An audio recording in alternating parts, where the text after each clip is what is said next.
Assalamualaikum warahmatullahi wabarakatuh.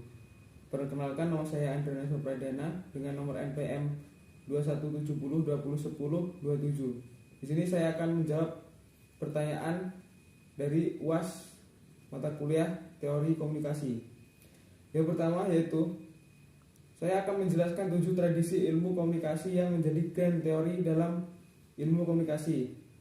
Yang pertama, tradisi semiotika. Tradisi semiotika merupakan studi dengan tanda-tanda. Tanda-tanda adalah bagian dari sebuah kehidupan dan memiliki makna tertentu. Makna yang disampaikan tercapai jika kita berbagi bahasa yang umum seperti proses komunikasi kita berbagi informasi mengenai pengalaman yang telah dialami.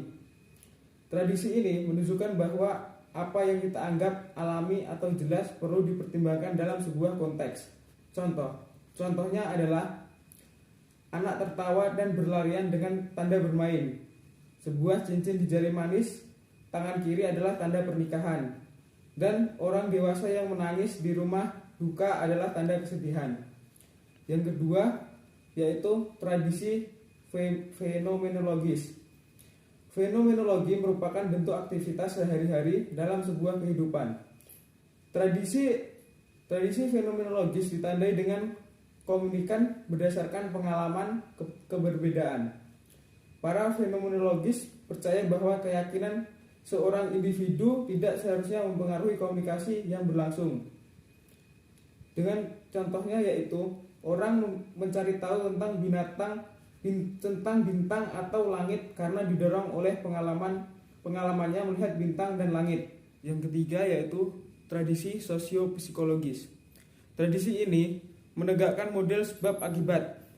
Teori komunikasi dikaji dari perilaku seseorang yang dipengaruhi oleh sesuatu. Seorang psikologi di Universitas Yale, Kurt Hofline, meneliti perubahan sikap dan sejauh mana ingatan untuk mempengaruhi sikap dan keyakinan individu. Hal ini menekankan pentingnya penelitian eksperimental untuk mencoba memahami hubungan sebab akibat. Ini merupakan bukti jelas perilaku manusia yang terus menyerap banyak teori komunikasi dari tradisi ini. Contohnya yaitu dari sudut pandang kognitif, teori ini berkonsentrasi pada bagian individu memperoleh, menyimpan dan memproses informasi dalam cara yang mengarahkan output perilaku. Yang keempat yaitu tradisi retorika. Tradisi retoris adalah seni bicara praktis. Tradisi ini memperlihatkan ketertarikan individu terhadap pidato dan bagaimana cara individu berbicara di depan umum. Teori retoris membantu kita untuk memahami pengaruh berbicara dan menciptakan efektivitas keahlian berbicara kita kepada publik. Selain itu, tradisi ini juga mampu memperkirakan sudut pandang seseorang yang berbeda sebelum mereka menciptakan pandangan pribadinya. Contohnya yaitu pada tahun sekitar 465 sebelum Masehi di Pulau Skylla, Yunani ada sebuah kisah tentang seorang tiran yang memerintah koloni tersebut. Tiran dimanapun pada zaman apapun senang menggusur tanah rakyat. Yang kelima yaitu tradisi sibernetika. Tradisi ini menjelaskan bahwa terdapat suatu sistem kompleks di mana setiap aspek di dalamnya saling berinteraksi, bergantung dan mempengaruhi satu sama lainnya. Contohnya yaitu jika kamu percaya bahwa situasi komedi sitkom seperti tetangga masa gitu menyediakan hiburan dan kamu sedang dihibur, kamu pun akan mencari kepuasan terhadap kebutuhan hiburan dengan menyaksikan sitkom. Yang keenam yaitu tradisi kritis.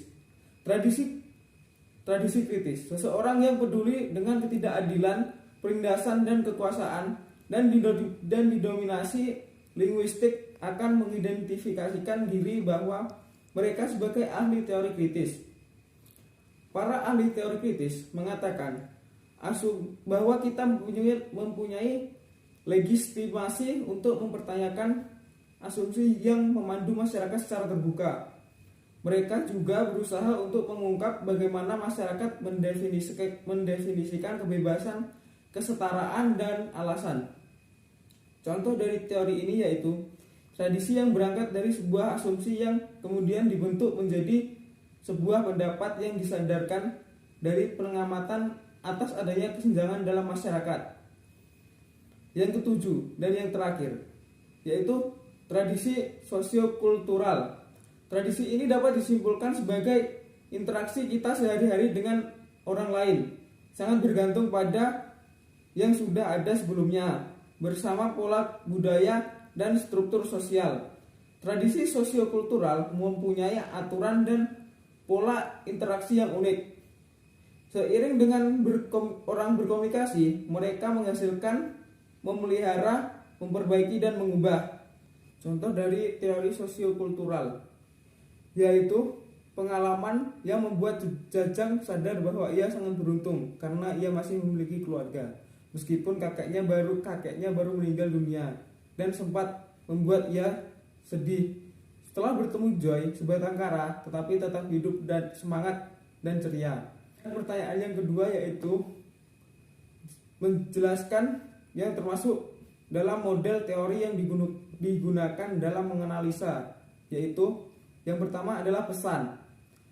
Teori yang menekankan pada peran pembaca atau khalayak dalam menerima pesan, bukan pada peran pengirim pesan. Contohnya seperti halnya banyak terjadi dalam hubungan antar sesama manusia. Kata-kata berfungsi lebih dari memindahkan informasi saja. Pesan Anda memiliki nilai seperti sebuah tindakan, sebuah permintaan, dan teman Anda akan menanggapi sebagaimana semestinya. Oleh karena itu, sejenis interaksi tertentu yang telah dilibatkan. Yang kedua adalah komunikator. Berkomunikasi dengan orang lain mengirimkan suatu pesan kepada orang yang dimaksud. Pesan yang disampaikan itu bisa berupa informasi dalam bentuk bahasa ataupun lewat simbol-simbol yang bisa dimengerti kedua pihak. Contohnya yaitu pada sebuah apel pagi di sebuah sekolah, kepala sekolah memberikan pengumuman kepada murid. Yang ketiga adalah media. Media teknologi komunikasi dengan segala potensi pemanfaatannya hanyalah salah satu bagian dari sistem yang ikut berperan dalam kehidupan sosial kemasyarakatan. Contoh media komunikasi yang dapat dilakukan melalui proses pencetakan dan dapat dipergunakan sebagai sarana penyampaian pesan dan informasi, seperti surat kabar, buku, brosur, majalah, dan lain-lain. Yang keempat adalah komunikan. Komunikan adalah gambaran yang sederhana dari sebuah proses komunikasi yang memperlihatkan kaitan antara satu komponen komunikasi dengan komponen lainnya.